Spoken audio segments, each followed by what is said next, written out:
Today on an all-new Dr. Phil. Her sister grew up locked in a closet. We would always hear Lauren scream. Starved and beaten by her parents. Did you ever tell anyone? I was scared they might do it to me. Her mother's shocking message from prison. I'm going to believe this. Everyone has loved you. That was so fake. I just wanted to kick the screen in. I think it's informative for people to see this bull.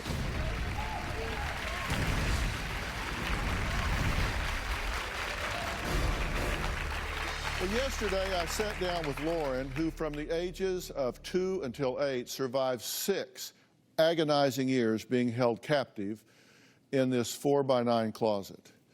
Now, Lauren was tortured and starved by both her mother and stepfather, taken out of her prison only to be abused. Since her rescue, Lauren, known back then as the girl in the closet, says she continues to struggle to move forward with her life and suffers from flashbacks, nightmares, and night terrors that leave her absolutely paralyzed with fear. Now, Lauren's girlfriend, Janae, says that she has witnessed all of this firsthand and is terrified for Lauren and sometimes for herself. Here's what happened yesterday. A daughter born into the world under abusive circumstances. Emaciated, sick, covered in feces, with her hair full of lice. Police say the little girl was caged in a closet, crying for help, and no one listened. 30-year-old Barbara Catherine Calhoun has 6 children, but police in Hutchins say only one of them was locked in this closet, which has been her prison for months and quite possibly years. How can you do that to your own child? Police say the girl's stepfather was afraid to intervene because he was afraid of his wife. She weighed only 25 pounds and was 3 feet tall, even though she was 8 years old. She was severely malnourished. I went on Dr. Phil to get my story out there so that I can inform others so that maybe it wouldn't happen to another child and help the child. Frankly, things have gone well for you at times, but they've gone difficult for you at times as well, correct? Yes, sir. My life's been pretty hard. I've been struggling a lot. I hardly sleep anymore. My anxiety is terrible. I've tried to commit suicide over 30 times. I put a belt around my throat and like pulled it as tight as I could. I've jumped out of a moving car. I've overdosed a lot. I've taken anywhere from 60 sleeping pills to 160. Sometimes I'd have flashbacks about my past, my childhood. Sometimes when I have flashbacks, it's of Ken and Barbie beating me. I hardly sleep. I have night terrors. Every day I relive my past. It's like I'm that child again. Every day. I can feel the pain and the torture that I go through. So for you, going to sleep is like going back into that cave. Yes. But when you get in there, your legs won't move. You can't run, you can't wake up, you can't get out. When Janae experiences this during the night or when you're asleep, she can get very out of control, right? Yes, she can get very violent. I can't touch Lauren when she's having a night terror. If you do, she will hurt you. The first night terror that I encountered, I tried to wake her up and she got on top of me and tried to choke me. When Lauren drinks, she wants to fight anyone. She becomes a different person. One night, Lauren's drinking heavily. She just started screaming, cussing everyone out. She said, "If I'm gonna die, you're gonna die with me." She reaches over and jerks the steering wheel to where I almost run over a median and flip the car. These are the things that I listed as triggers. Anyone yelling or screaming, being touched, certainly by somebody you don't know, country music, smell of alcohol, smell of cigarettes, certain body odors. Tell people why country music is on the list. It's not just that you don't like country music.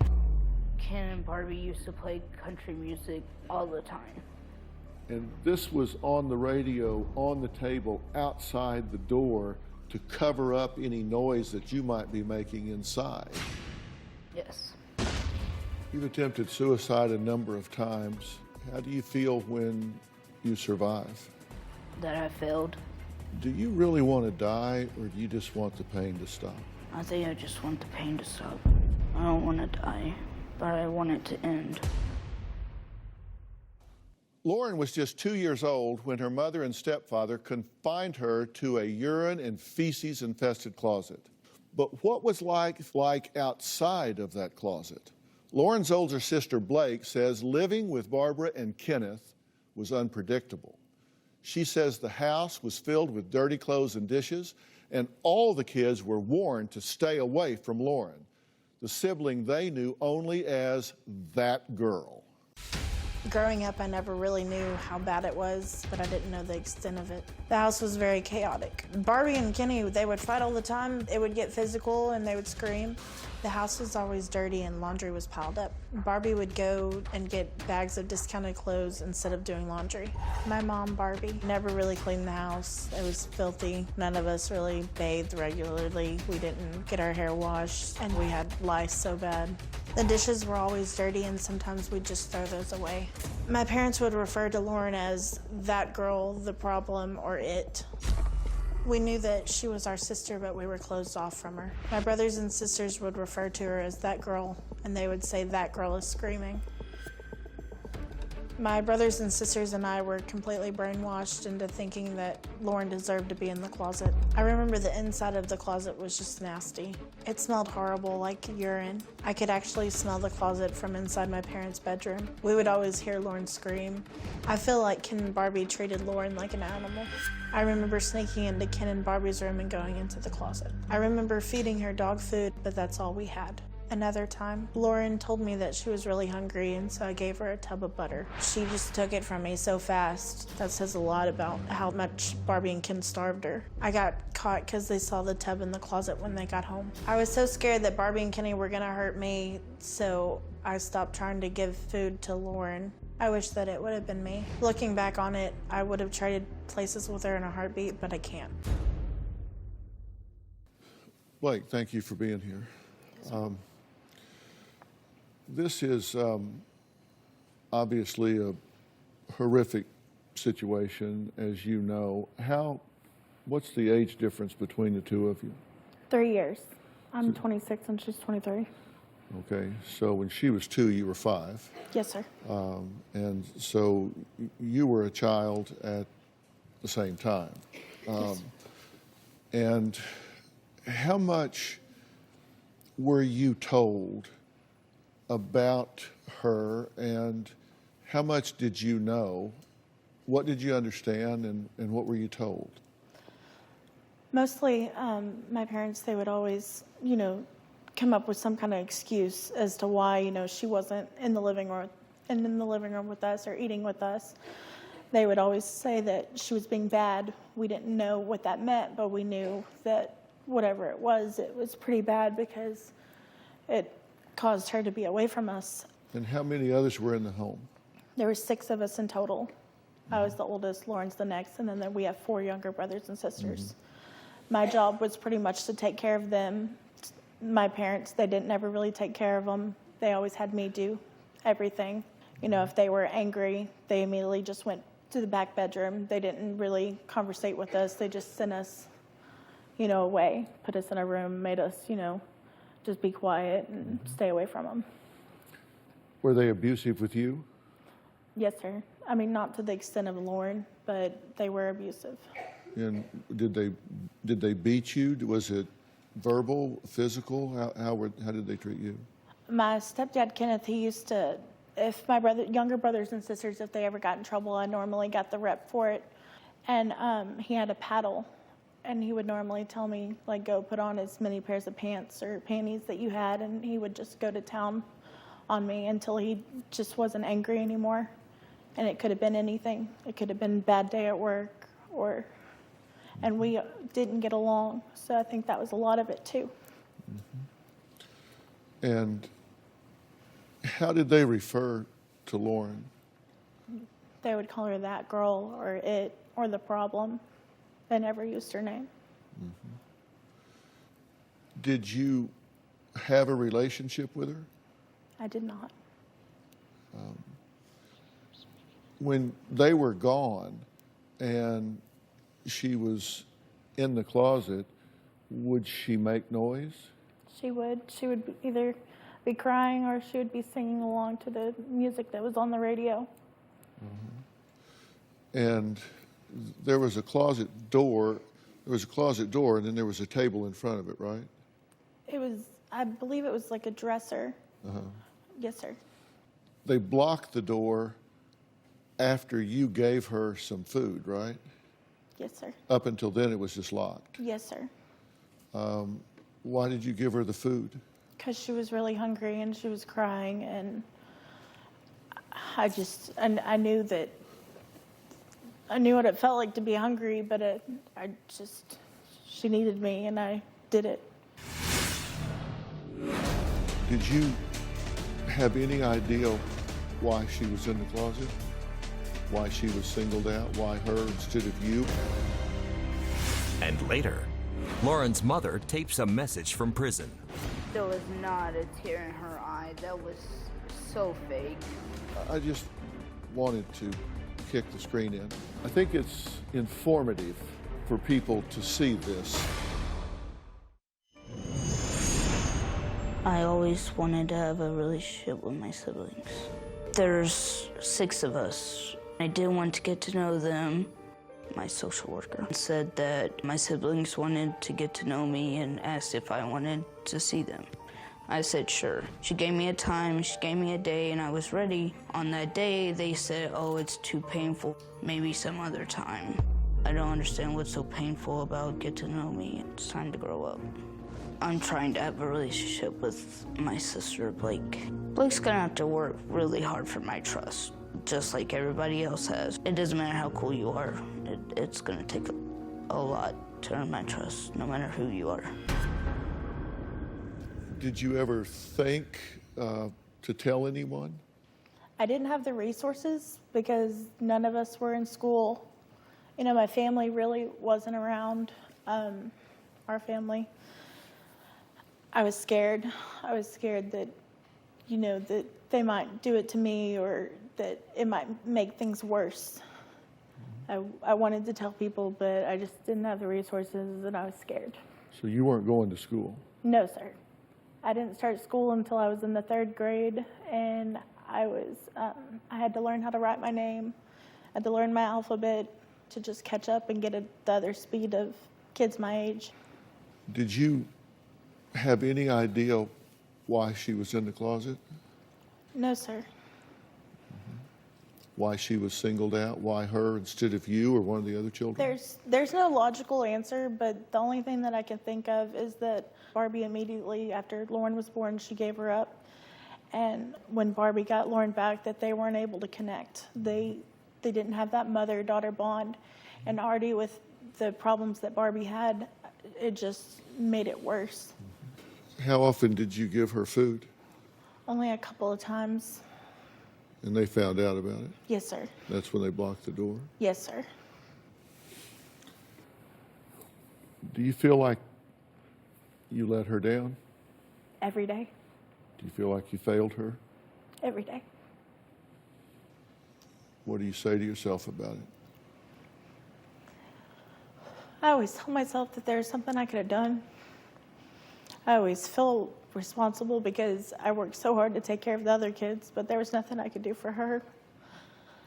It's really hard now trying to have a relationship, even though she's always reassured me that she's told me so many times that, you know, this wasn't your fault. I know that you were a kid too. And it's sincere when she said it to me, but I can't get past it with myself.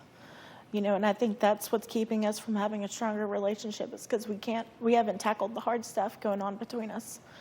You know, we just want to kind of be like friends or sisters, and we need to break down that wall.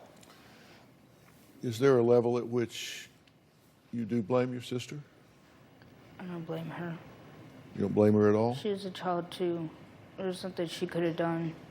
I've told her that several times. Do you want a relationship with her?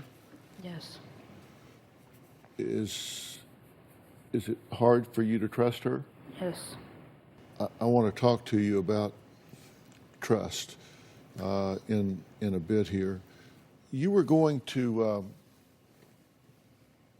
spend some time around your other siblings not too long ago, right? Yes. and that didn't happen. Why? I was supposed to see him, and then the day of, they said it was too painful and it would bring up too much for them. How'd you feel about that? I was pretty upset and hurt by it, because I was really excited about going, and then that happened, and I was like, oh, I was really upset. Mm-hmm. What'd she say about that? She didn't say anything. She took all her clothes off, got in the shower.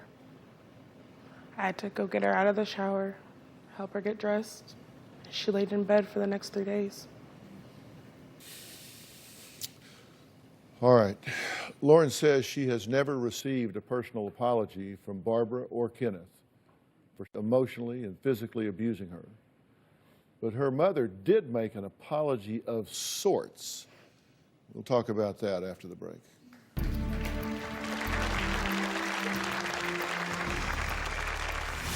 Coming up, Lauren's mother posts a message to her online. If I could take it back, I would. But I can't do that. When Lauren turned 18, I was trying my hardest to see her. Blake showed up, and my mom's like, get off my property. I was super angry. It was a decision Lauren should make. I told my mom that she couldn't protect me forever. Lauren and I recently reconnected. I was nervous about meeting her. It really hurt when she told me that I looked like Barbie. I didn't want her to push me away. Lauren and I haven't talked about the hard stuff when she was locked away from us. I'm scared that Lauren thinks that I didn't try hard enough to help her. We're talking to Lauren, her sister Blake, and her girlfriend Janae. Lauren was on the show 5 years ago, 10 years after being rescued from a filthy closet where she was held captive by her parents. She says she was only ever brought out to be beaten or sexually brutalized. Blake also lived in the home, and when she was reunited with Lauren 4 years later, she feared she would be rejected because of her resemblance to their mother. Do you see the resemblance between her and Barbara? Yes, sir. Does that affect you? Yes, sir. In what way? It brings me back to being a child.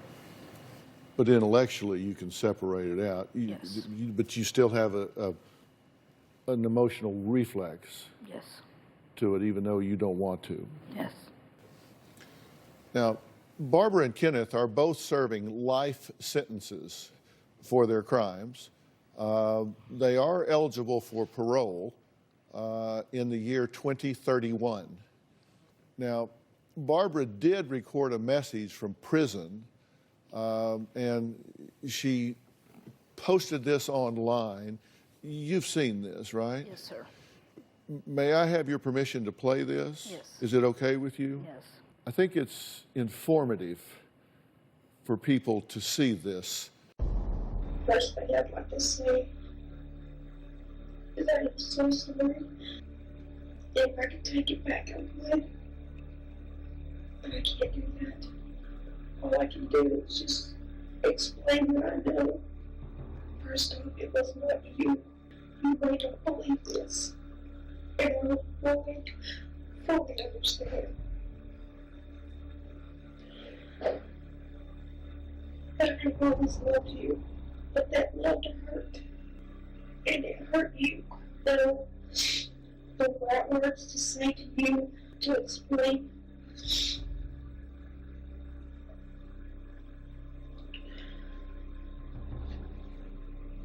But I did.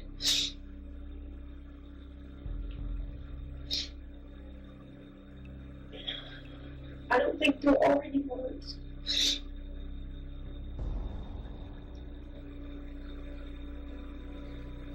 I can't go out.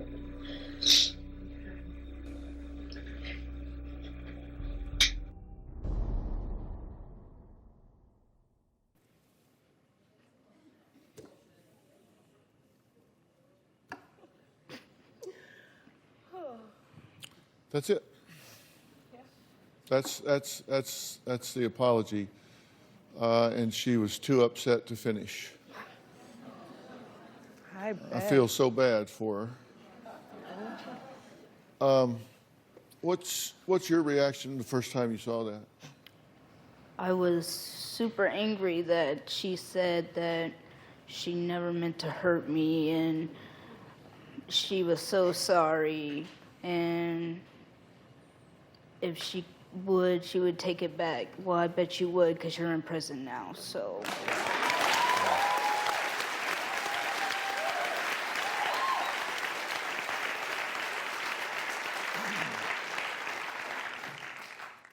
You question the sincerity of that.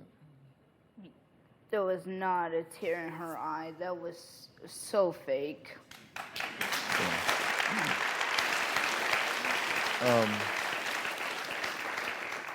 We're going to take a break, and we're going to come back. We're going to talk about that. We're going to talk about this trust issue that is so paralyzing in your life at this point. And we're going to talk about what I said I was going to spend the rest of my life changing in her value system. We'll be right back.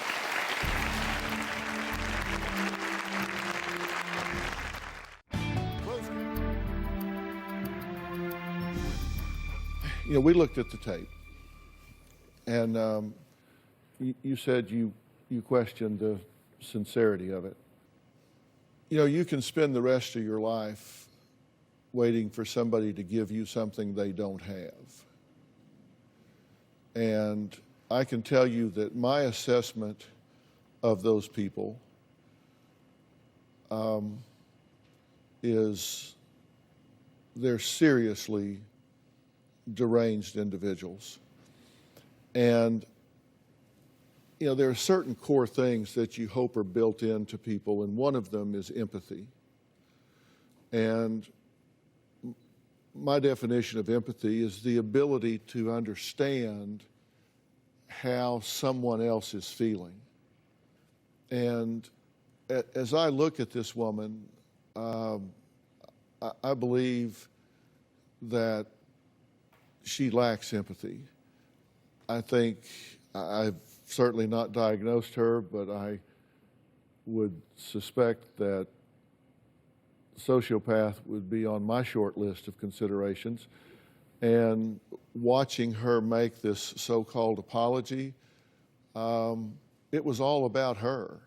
It wasn't about you, it was about her.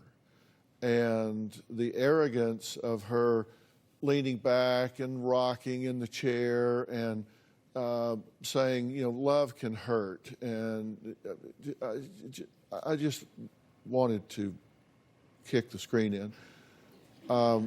But I recognize that she is a very mentally ill person. I hope at some point that you find it within you to forgive her, not for her, but for you.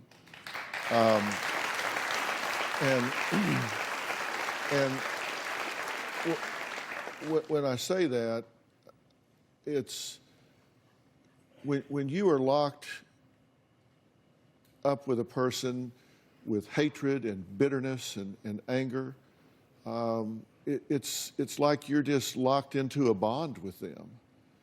It's like you got your hands up and you're intertwined with them and you're just right here. And so they're right there. And she can control you from prison by engaging you in bitterness and anger and hatred. And I'm not saying you're ready to turn that loose at this point, but I do want you to understand that forgiving someone doesn't mean that you're saying what they did was okay.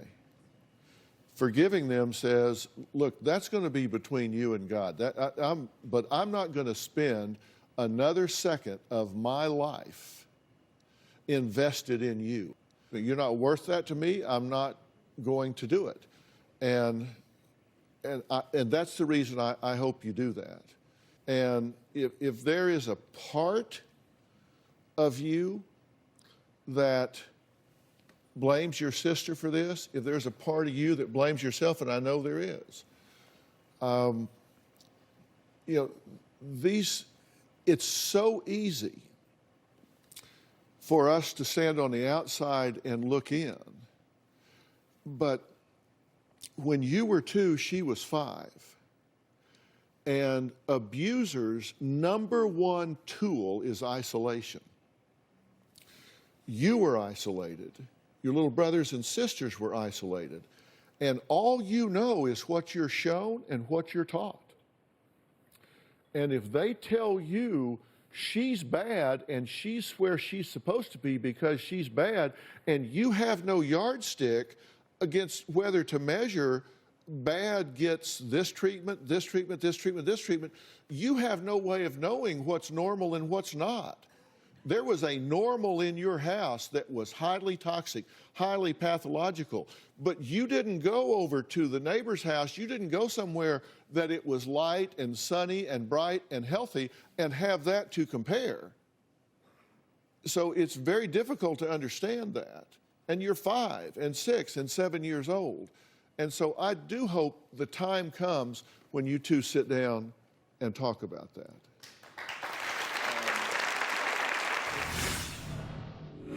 Why is what I'm saying emotional for you? I get really lonely a lot of times because I feel like I have no one. Closed captioning provided by... I used to love Barbie. She was my mom. I thought that Kenny was doing everything bad and that it was almost like he was making her do those things. Now I see that they were both terrible people. I can remember how Ken and Barbie used to flip out like out of nowhere. Their moods, their tone of voice. Barbie has sent me letters, but I refuse to answer her back. She wasn't my mom when she had the chance, and so now she's just Barbie. She lost that right. Kenneth has never tried to contact me, and I don't ever want to talk to him again. They should live the rest of their lives in jail and should never be allowed parole. I would put them where I was, but I want them to suffer. When you say you don't trust people, what is it you say to yourself that makes you think something bad's going to happen? What is it you are suspicious of them about? I don't know you. Because they might hurt you? Yes. In what way? Anyway. And so you keep them at arm's length, or worse? Well, probably worse. Understand how much you trust someone else is a function, really, of how much you trust yourself to be able to handle whatever they do. That's how much you will trust somebody. When you believe in yourself enough to know that Janae can be flawed, that she can do something that disappoints you, that hurts you, and you'll be okay, you can handle that. That's when you can start trusting people a little step at a time. And right now, you haven't decided whether you're durable enough to handle a violation of trust. And so you're behind this wall. And here's the thing, if you come out from behind that wall, I'll make you a promise. You might get hurt. If you stay behind that wall, I'll make you a promise. You will be hurt. Why is what I'm saying emotional for you? I guess it makes sense of why I'm always pushing people away, and I hardly have any friends, or because I'm very guarded and I'm always pushing people away. And I get really lonely a lot of times because I feel like I have no one. You're behind the wall and you are getting hurt, correct? Yes, sir. And is Janae perfect? No. No? Whew. Y'all don't even know the half of that. But if you stayed behind the wall all the time, you wouldn't know her. Yes. Right? exactly my point. You venture out. You might get hurt here and there, but you're guaranteed to be hurt back here.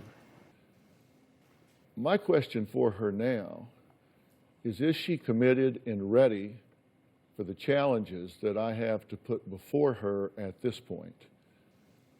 And I want to talk to her about what I said I was going to spend the rest of my life doing. We'll be right back.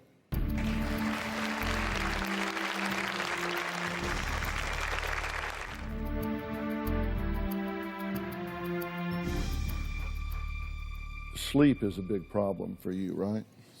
When you are deprived of sleep, call it insomnia, sleep deprivation, whatever, when you're deprived of sleep, this affects 50 to 80% of psychiatric patients compared to like 10 to 18% of adults in general. So whether it's cause or effect, it's like 5 times more frequent in people that are in the psychiatric population. 50% of those that have sleep deprivation do have mental health problems. It occurs in common with anxiety, depression, bipolar disorder, attention deficit, hyperactivity. You're 4 times more likely to develop a major depressive disorder if you have sleep deprivation. You're more likely to think about suicide. You're more likely to die by suicide if you're sleep deprived chronically. I don't mean pulling an all-nighter for a test. I'm talking about across time. It leads to anxiety disorders over 25% of the time, depression over 67% of the time. And you see symptoms of psychosis or schizophrenia after as little as 24 hours of sleep deprivation in some people. It is a delicate balance because your brain has to do reparative things. And you go long periods of time without sleep, right? Yes, sir. So if in fact you do have PTSD, and I'm not diagnosing you because I haven't done the proper workup, that would be unethical of me to do, but that would damn sure be on my short list. You clearly are depressed. I think you're sleep deprived. I don't ask myself why you're struggling. I ask myself why not. And the thing that bothers me the most is you said I do blame myself. And look, I just have to tell you, what those people did, it came from the inside out. It wasn't your fault. There's nothing you could have done to change it. That kind of warped values, that kind of sick functioning comes from a broken person, and it comes from the inside out. It was not about you. If you and I went right now to a shelter for battered women and children, and there was a 4-year-old child there that had been beaten and abused, would you try to help that child understand how it was their fault? No. Of course not. You would say, this is an innocent child, it's not their fault. You need to learn to speak to the 2-year-old Lauren. Nobody was there to talk to her then, but you can be there to talk to her now.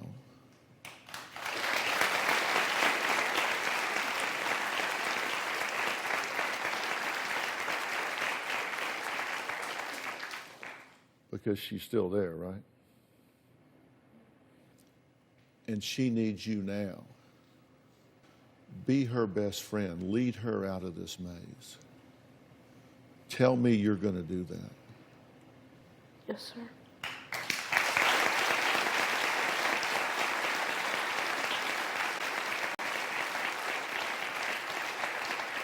Lauren admits that she tried to commit suicide and abused alcohol to mask the pain and even gave up on her dreams of graduating from college.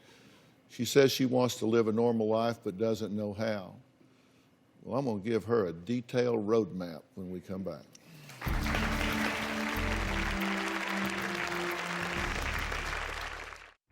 Closed captioning provided by... I have asked Dr. Kaligi to be here today, along with Dr. Mannion. These two folks right here, you see them down here? These guys are the founder and the clinical director at Creative Care Calabasas. And Creative Care of Calabasas is a mental health facility, and it offers full psychiatric and psychological assessment and treatment. They've got a multidisciplinary staff there, doctors, therapists, around-the-clock nurses, and their doctor-patient ratio is just ridiculous. I mean, it's like one-on-one monitoring and attention. Dr. Kaligi, is there a better place on the planet than Creative Care Calabasas for this precious woman? Well, we're prejudiced, of course not. Yeah. You can help her, right? We can, absolutely. Will you take this help? Yes, sir. All right. All right. And Janae, you support this, correct? I do. Yeah. Now, Lauren, I want you to focus on getting better and not worry about where or when you'll have a roof over your head when you get through. So we have joined forces with 1920 Apartments in Denton, Texas. And together, we are going to set you up with a one-bed apartment, rent-free for a year, okay? And you know, Robin and I lived in Denton for a long time because I went to North Texas State, and we love Denton, and these are nice places, nicer than we lived in. We loved it. Much nicer than we lived in, I'll tell you for sure. And so we want you to go to Creative Care and know that you can be there when you get out. And so it'll be waiting for you, and Janae will already be there, and she'll be setting up house, and everything will be just fine. So you can get everything set up while she's there and get that done. And then also, another one of my really good friends, I want to set you up with some resources to get a career, get the kind of job, get the kind of activity that you want to be involved with in this world. Now, Tony Bashira is the owner and president of Babbage and Associates, and it is the oldest placement and recruitment service in Texas. And Tony is going to help you with your resume, vocational training, and anything else that you may need to secure the really good job that you want and need in your life. And Tony is the top notch in his field. He's also a very good personal friend of mine. We called him. He knew your story from 5 years ago, and he said, "Oh my God, I'm all over this. You bet. Just as soon as she's ready, we'll get together and get this done." So we want to get you there, get your care going. We got you a place to live. We got you somebody to set up your resume, vocational training, and get you a job, a career that you're looking for. Let's start there. Fair enough? Yes, sir. Thank you. All right? Okay. All right. I'd like to thank all of my guests today, and a special thanks to Dr. Kaligi and Dr. Mannion from Creative Care Calabasas. Also, Tony Bashira and 1920 Apartments for their generous donation. If you or someone you know is being abused, please contact RAIN, Rape, Abuse, and Incest National Network. That's 1-800-656-HOPE or RAIN, RAINN.org. For more information about today's show, log on to drphil.com. You can also join the conversation today on Facebook and Twitter. We'll see you next time.